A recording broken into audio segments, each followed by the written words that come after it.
Good morning. I would like to express myself on a going on concern and topic with regards to immigrants when they move to the United Kingdom as couples and the battles they face. And this is in line with the story of a Ghanaian woman who is presently pregnant and is facing about 20 years prison imprisonment in the United Kingdom. So this is a background story. Nanea, a Ghanaian lady, and her husband Kojo found a Ghanaian company in the United Kingdom to sponsor them to come to the UK. Now, Kojo was into IT in Ghana, and he never really, thought about coming to the UK because he's been doing well. They've been married for about 2 years, and then Nanaya was, more like a stay-home wife. And because he was doing so well, he didn't really think about coming to the UK. But his friends convinced him, Kojo's friends convinced him about the opportunity and for them to also have their, future children in the UK. So Kojo thought about it. It was like, okay, I'll sell all my properties, I'll sell everything.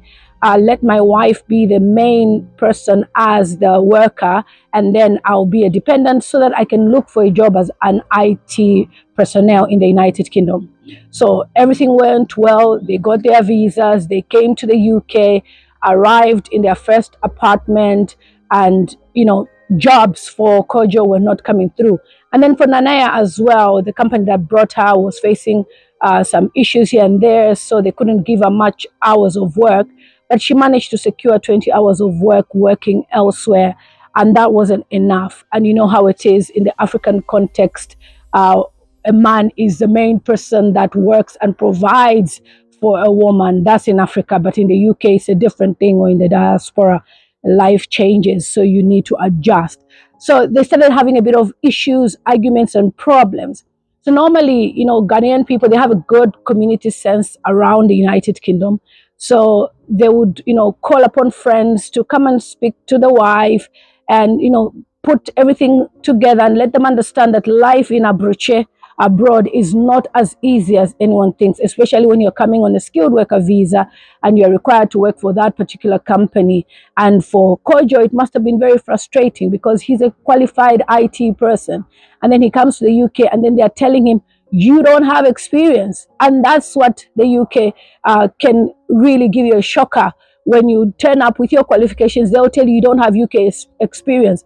I normally say that they use that to, our skin to deprive us from opportunities, because I don't buy that crap that, if you don't have experience, you cannot work. Train me then so that I could get experience, UK experience. I've been working as an IT personnel for 10 years in Ghana or in any other country. Train me the way you want me to work in the UK. I thought IT is the same else in the whole world. So why are we trying to deprive people? Anyway, guys, that's a story for another day about UK experience. I don't even want to talk about it most of the times, but this is what happened to Kojo. And Kojo decided, I'm getting frustrated. I'm not getting any job. And, he tried to, check around even warehouse jobs, no opportunity. And he thought, look, I'm a dependent. I should get a job. They told me it would be easy. And then, they continued arguing, having arguments, and Nanaya would never listen to anyone who would advise this couple, except one particular guy who had a Porsche car. He has a Tesla. He lives a luxurious life. And each time he speaks to them to settle their matters, Nanea would say, yes, I listen to you. Yes, because you have the money, you look good. So yeah, I will listen to you. So then what happened now in the coming months was that Kojo was given an opportunity by his friends to go and work in Wales. So he decided to leave. Where they were staying, let me just call it London, and to go and live in Wales. And he was getting money there. He was paying all the bills, sending money for rentals, sending money for everything. And life was tough for them before, in that they couldn't even afford bills. They even had to move in with a friend from Ghana. And, now suddenly things are becoming a bit stable for them. The guy has a job. And Nanaya was like, look, I'm not interested in all these things. He did actually, move to another Ghanaian person's house so that they could at least subsidized on the bills, and the Ghanaians that took them in were very kind. But Kojo was not being listened to by the wife, and the wife said, "You know what? I'm tired of you. I'm fed up." So one day she packs all her belongings and leaves her house. And guess who he went to live with? He went to live with that very guy that would turn up with a Tesla and would speak to this lady and she would listen. Now, after they moved in together, she told the guy she doesn't want this guy anymore. And it's very frustrating for somebody who's just moved to a new country and then somebody does that to you. And then what was the next step of Nanea? She called the immigration to cancel Koja's certificate of sponsorship as a dependent, right? So after she had even cancelled Kojo's sponsorship, like, as a dependent, she told the immigration she's no longer with him. Luckily for him, his friends really worked hard in Wales and were able to get him a sponsorship from another company. And he, carried on working. Life goes on. The goodness is that this couple never had children. So Nanea was feeling herself. She would post on Facebook her Gucci designer bags. And this guy that she moved in with was living in a village area of the United Kingdom, in a very affluent area, very posh, and was showing all these designer bags and lifestyle and saying, "Look, I'm living a good life. I've made it in the UK," forgetting that this man is the one who helped her to come to the United Kingdom, her former husband. Anyway, so Nanaya and her new husband decided, to continuously cohabit, and then she got pregnant. And Nanaya started now using social media to torment her former husband, Kojo. She would post on Facebook, "You couldn't make me pregnant. Now you see I'm pregnant for this guy. You are not a man enough. I lived with you 2 years, blah, blah, blah." And I'm thinking, okay, you've moved on with your life. Why are you tormenting this guy? She obviously was on contraception or something and was pretending she can't give birth or get pregnant, because how do you get pregnant immediately this guy moves in with you? Anyway, guys, you move in with a guy. So, guys, that's what happened. And then this lady started living with this guy. Now, if you're living with somebody who's got money like that, you don't even know his wealth, where it's coming from. And many Ghanaians questioned his source of wealth because they've known him and they know how tough the United Kingdom is. So they were like, I think there's something dodgy he does. But this lady was like, "I don't want to listen to you guys. You are jealous of our relationship. Who are you to tell me what to do? I love this guy and this guy loves me." So Nanaya was now filled in what the guy does. He was a fraudster, okay? A pure fraudster that takes people's credit cards, that does internet scams. He was a hardcore criminal, like a hardcore. And what Nanaya didn't know, and this same boyfriend of hers, was that the guy was being monitored by the police for some time. They were following him, and he didn't know that they were following everything that he was doing. So these guys were also doing together now. They started doing business together now. Abrocheye de papa. Yes, this lady was now enjoying that. Now I'm abroad. Life is good. So on one of the occasions, this lady was doing internet dating face to face, and this American guy that she met told her, he's going to send money, and the money was sent into the bank account. Now, even when that man was sending money, he was also working with the FBI in America and the police in the UK. So they were just trying to track them down with evidence. You understand? You have an idea of what these people do, but you want evidence.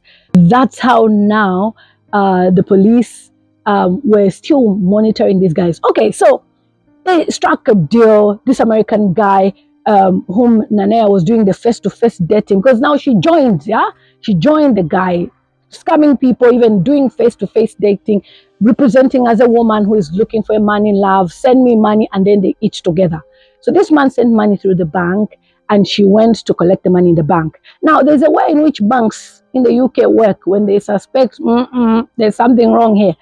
They delayed her a bit in the bank. She was delayed and delayed. And immediately she saw police in the bank. She was like, okay, I'm with a man in the car. The guy was in the car. And stupidly, this lady goes in the bank alone. Why didn't the guy go with you in the bank? Because he knows what he's doing. He didn't want to be, found or anything. So Nanaya is caught up by the police. and she's taken in for questioning. She confesses.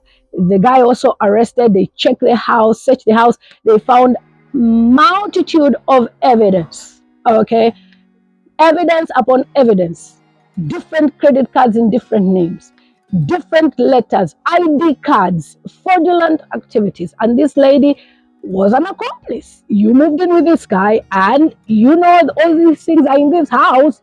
So obviously you are part of this scam. And guess what? Nanaya is about maybe 7 months pregnant, and she may be spending 20 years in jail. Can you call this karma? I am so happy for Kojo, because Kojo, your God has answered you. When you do evil to people who do good, God will never fail you. And it is my prayer that Kojo finds a wife. Hey, and as a Ghanaian community in UK, we should make noise. We are part of Ghanaians. I'm an African that is part of Ghanaian community and every other African country. Okay, we should make noise for Nanaya to hear it loud in the cells. Why would you do this to a man that sacrificed his life for you? Why would you be mocking this man on social media? So most people are saying, this is karma. She got what she wanted. She deserves it. Be patient, guys. You come to the UK, you want to be driving expensive car within 6 months. How? When people have been here 20 years, 30 years, they are still struggling. You come in just 2 days. You want to be showing off on media that you are doing well. So for those of you people who like to do these things, you bring your husband to the UK, or your husband brings you to the UK. When you flip, it is my prayer that what happened to Nanaya should happen to you as well, because it is embarrassing how you treat these men. Men are people who sacrifice. Some men really sacrifice, and it's always the women playing victim. The men can also be victim. Look at that man being insulted about infertility issues. Why would you do that using social media? So the Ghanaian community are clapping for Kojo and are saying shame on Nanaya. Guys, this is a real life story that is happening in the United Kingdom, and Nanaya will face 20 years in jail with her boyfriend. And I don't know what will happen to the baby if she gives birth in prison. Hey, women, be patient. Be patient. Now social services will probably collect that baby from you. I don't even want to think about the innocent child.